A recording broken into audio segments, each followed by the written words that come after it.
By 1990, my little brothers and I lived with Mother at the Bonga house with Jerry McGill.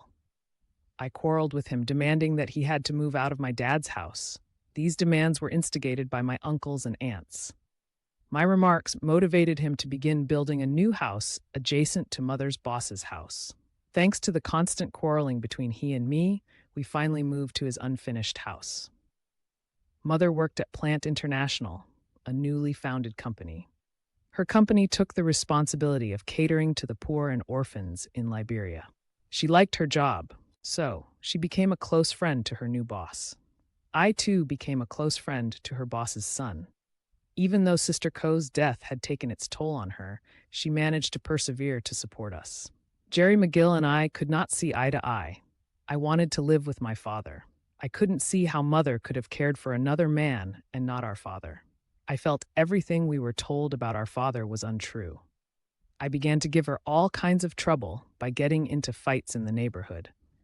My intention, I wanted her to give up on me and send me to my father. When I mentioned that I wanted to live with Father, or other times I tried running away, she would find me, bring me back home, and give me the beating of my life. She would use her 2 hands to hit on me, pepper me all over, then cried asking me to stay with her. I resented her for this. We went at this for several months until the chance to go to Father came when I became overburdened to her. Having my stepfather at home kept me on the edge. I would insult him, and he too would look at me scornfully as though he wanted to hurt me.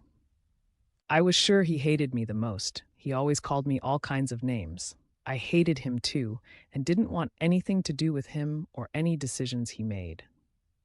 I felt he encouraged the idea leaving Monrovia and coming to Bonga, so I refused to stay with him. I held it against him that my mother was at his place when Sister Ko died in her absence. If she and Dad were home working toward their issues, she would have been alive. I told my mother I wanted to go back to Monrovia and live with my dad. In every way possible, she tried to stop me, but I gave her trouble. I devised all the tricks incorporated with anger to make her miserable until she let me go to my dad. I continued insulting my stepfather, fighting in the neighborhood, and many other troubles, too hazy to record. Yet she was still protective of me. Of course, she never relented in disciplining me. She claimed she foresaw trouble. She said being with my dad was not safe. And after the struggle and near-death experience we went through during my sister's death, she refused to let any one of us out of her sight. I didn't listen. I still did not believe the warfare that was going on between them. I felt my dad had nothing to do with my sister's death, and he would not do anything to harm us. After she had enough of my attitude, she sent me to Monrovia to my dad, and then she and my siblings moved to Lofa County for refuge, encouraged by Jerry McGill as the country began its own civil war. Uniting with Seika, my dad's eldest son, was one of the happiest feelings I had ever felt. I missed him so much. Though I loved my other brothers, I liked hanging out with him the most, since he was my older brother, like my brothers Alvin and Elton, then liked hanging out with me. For the next 6 months, I gave my father trouble too. I didn't like his girlfriend. I began to beat on her little girls. I was hoping it would be an excuse for her to leave my dad. I always heard her arguing with my dad that he shouldn't bring my younger brothers, and I couldn't take it. She and I quarreled. I hit her on the back once during a fist fight she had with my father. My dad punished me and told me I had no fish to fry in his oil. As he tried to tell me in a polite manner, I had no right putting my nose into his business. So I stopped getting involved in his affairs. This time, I wanted to go back to my mother, but unfortunately, it was too late because the rebels captured most of the country, even Bonga. Monrovia was the only city remaining. The rebels captured many cities and drove the government forces to Monrovia. They attacked Monrovia on July 2nd, 1990, on my birthday. It was about 12 o'clock midday. I was excited about my birthday. My dad went downtown to get some birthday gift for me. During this time, the rebels were advancing toward Monrovia. The Kron tribe, which was in power at that time, comprising of 90% of the government forces, were going around torturing and killing the Gio and Mono tribe, the tribal people from Nimba County. They were led by the half Mandingo people, who also had Mono and Gio parents. The Mandingo people, who knew the who's who in Nimba and how to speak Mono and Gio, would take the Kron soldiers to the Nimba villages to their own half-relatives and pretend to come alone while the soldiers hid. And when their families came out, they would slaughter everyone. Long before the war, it was often said that the Mandingo men had the habit of going to the Nimba villages. They would use trickery to convince the chiefs to allow them to marry their daughters.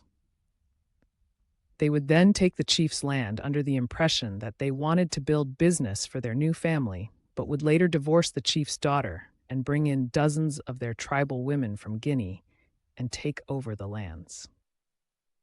It was thought that this was an element of the Mandingo's attempt to first take over Nimba and eventually to take over the Liberian government. In retaliation, the rebels targeted both the Mandingo and the Kron soldiers as well. Majority of the rebels were Gio and Mono. As I sat on the front porch of Daddy's apartment looking at the main street, I saw a group of Kron soldiers in an army truck dressed in camouflage.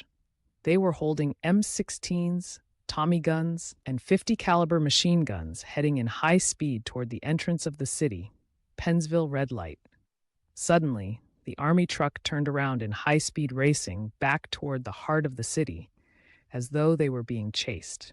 Then there were gun sounds, one after another. Being the inquisitive child I was, I ran to the street to see what was going on with some of the apartment's neighbors. We stood spread out at the side of the road, looking toward Pennsville Red Light, curious and anxiously wanting to know what was going on. On the street, some people stood at the side of the road and began to yell, "The rebels are in town! The rebels are in town!" People everywhere on the streets were running off the street to their houses. Now it occurred to everybody, standing on the side of the street, that the soldiers that we saw speeding toward the city were being shot at, and they were going back for reinforcement. Immediately, my older brother Seike and I ran into the apartment with my stepmother and her 2 girls. We were missing Daddy. Our thoughts began to wander in the wrong places. I hoped and prayed, asking God to bring him home safely. About few minutes, as the streets began to get quiet, Daddy came running from the back of the apartment. He hurried inside. He told us he was held at gunpoint by the rebels, but they let him go when they knew he was from Nimba County. He said that the rebels were very friendly. They were only looking for Kron and Mandingo people. They meant no harm to any other tribe. He told Seike and me to hide ourselves, and then he ran to his room with his girlfriend and her 2 children, while he left us in the open area where soldiers from either government forces or rebels could see us through the window. I was jumping around and excited. So juvenile. I claimed that the rebels were fighting for me because it was my birthday.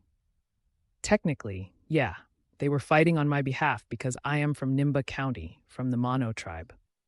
However, as I was jumping around in excitement, Daddy and his girlfriend were lying on the floor in their bedroom hiding.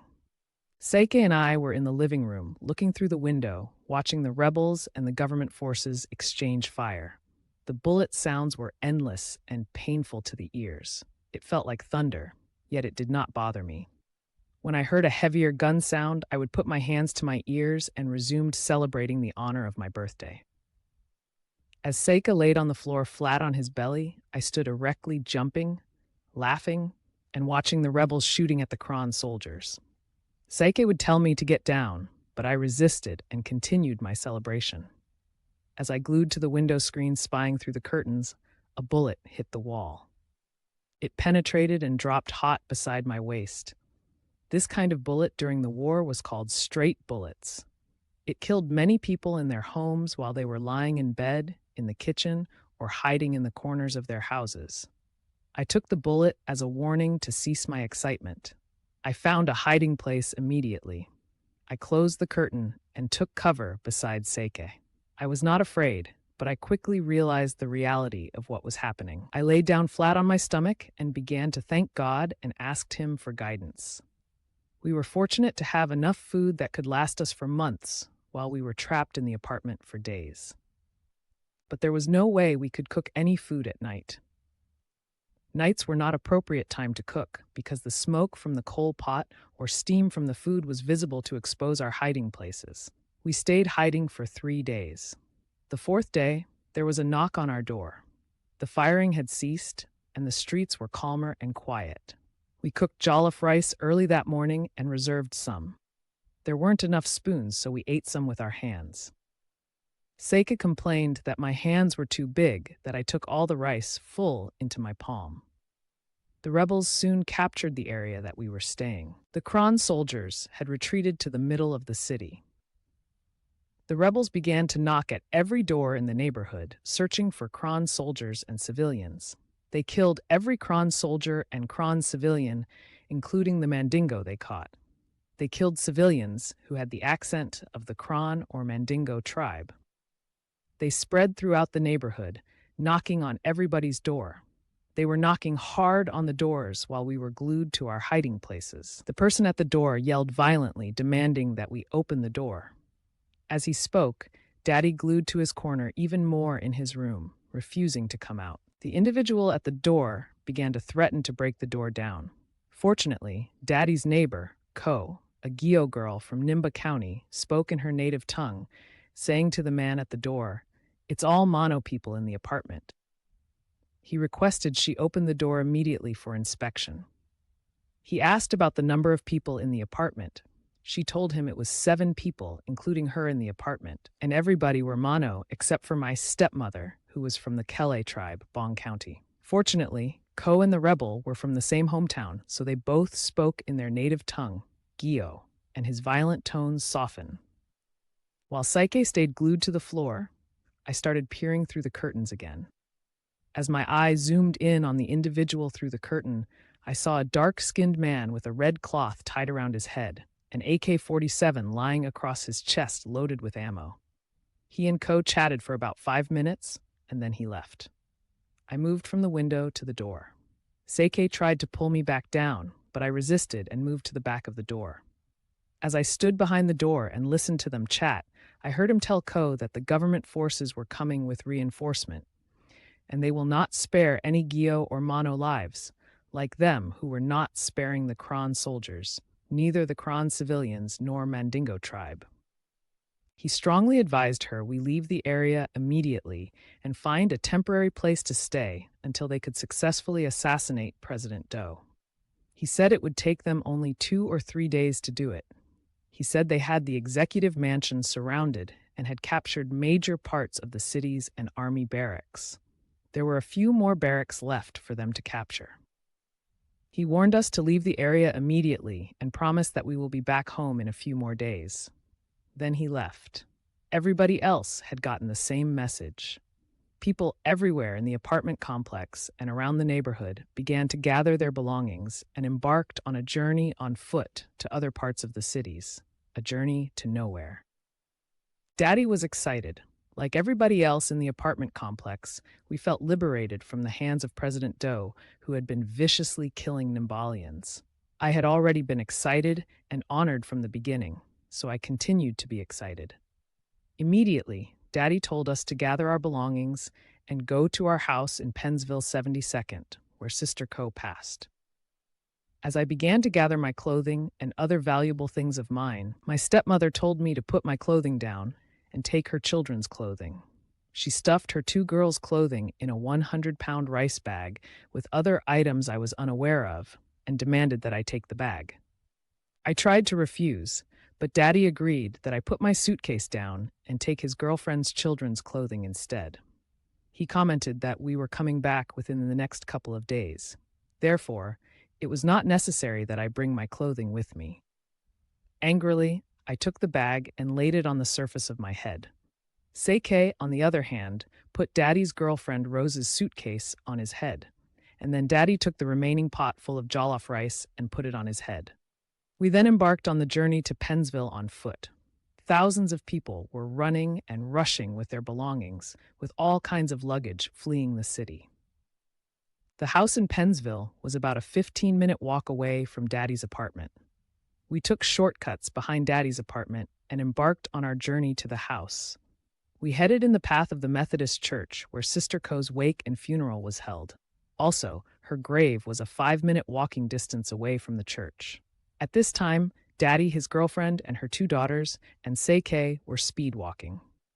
I took my time walking, praying, singing, and asking my sister to watch over me. As we drew closer to the Methodist church, I began to feel dreadful in my spirit. I called on my sister for guidance. I spoke out loud, telling her goodbye and that I needed her to watch over me as I passed the church. As we moved toward 72nd, an intense battle was beginning again. Bullets were flying everywhere. Straight bullets were knocking people out as they were running on the streets. 72nd was one of the locations of the army barracks, and the rebels were fighting to take it over.